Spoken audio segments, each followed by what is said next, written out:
আমি স্পেশালি আমরা হিন্দু ভাইদের এই ধানের শীষের জন্য ভোট দিই। আরেকটা উলামা একরাম যারা মসজিদ মাদ্রাসা, তারাও শতকরা 90টার মতন ভোট আমাদের ধানের শীষ এবার দিয়েছে। দলীয় ভোট তো দিয়েছে, সাধারণ জনগণ দিয়েছে। আগে মনে করতো আলেম মানেই বোধহয় জামাতকে ভোট দিবে, কিন্তু এটা সত্যি নয়। তারা এবার প্রমাণ করেছে না, তারা তা নয়।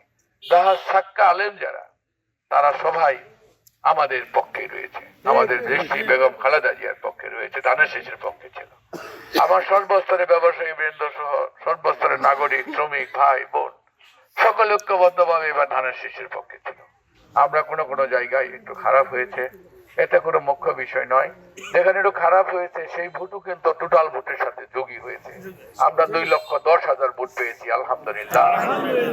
এটা অনেক গর্বের বিষয়। বাংলাদেশে অনেকের চাইতে বেশি ভোট ধানের শীষে যোগ হয়েছে এবং আপনি আপনাদের কাছে দোয়া চাই। আমি আপনাদের করতালির মাধ্যমে দলের পক্ষ থেকে অভিনন্দন জানাই।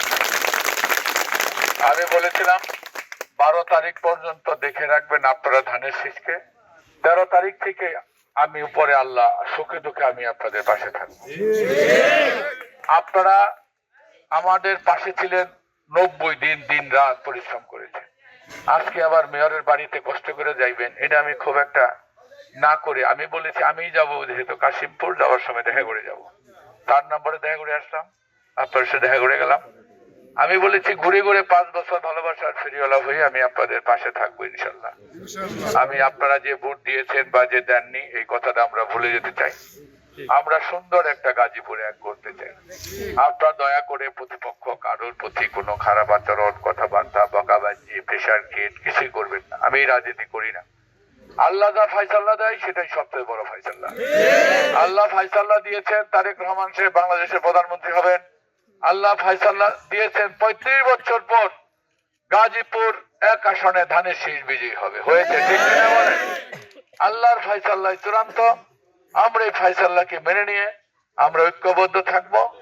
আমরা আপনারা সবাই মিলে গাজীপুর এক করবো। 6-এর যা উন্নয়ন বাকি আছে তাও আমরা করবো ইনশাল্লাহ। আমি আপনাদের সবার কাছে আবারও দোয়া চাই। আমাদের আজকে 3টায় কালিয়াকুড়ে বিজয় মঞ্চ হচ্ছে, সেখানে ভোটারদের ধন্যবাদ দেওয়ার জন্য, আমাকে ধন্যবাদ দেওয়ার জন্য না। সেখানে আপনারা সবাই যাবেন দয়া করে। ওইটা দেওয়ার পরে আমি আমাদের চেয়ারম্যান তারেক সাহেবের সাথে সাক্ষাৎ করতে যাব। এখনো সাক্ষাৎ করি নাই। আমি অনেকেই গিয়েছি এমপিরা ওই রাতেই। আর আমার নীতি হলো যারা তারেক সাহেবকে ভোট দিয়েছেন তাদেরকে আগে ধন্যবাদ দিব, পরে আমি চেয়ারম্যান সাহেবের সাথে দেখা করতে যাব। কথা ঠিক কিনা বলে? আমি এখন কাশিমপুর, তারপরে কোনাবাড়ি, বাসন, 3টায় কালিয়াকুড়। তার মানে এই দেখাটা হলে আমার সবার সাথে দেখা হয়ে গেল, তাই না কথা না? নিশ্চয় তারেক সাহেব তো চেয়ারম্যান সারিটা দেখতেছেন লাইফে, যে মুজিবুর আসে নাই, তার মানে সে তো আমার জনগণের মাঝে আছে। তারেক সাহেবের দরকার কি? আমার সাথে দেখা করে না, দরকার হলো তার জনগণকে, ঠিক কিনা? জনগণকে যদি আমি খুশি রাখি, তারেক সাহেব আমাদের প্রতি খুশি থাকবে। আমরা সবাই মিলে গাজীপুর এক করবো এবং আমরা এই কালামপুরকে ঐক্যবদ্ধ রাখবো ইনশাল্লাহ। সবাইকে ধন্যবাদ।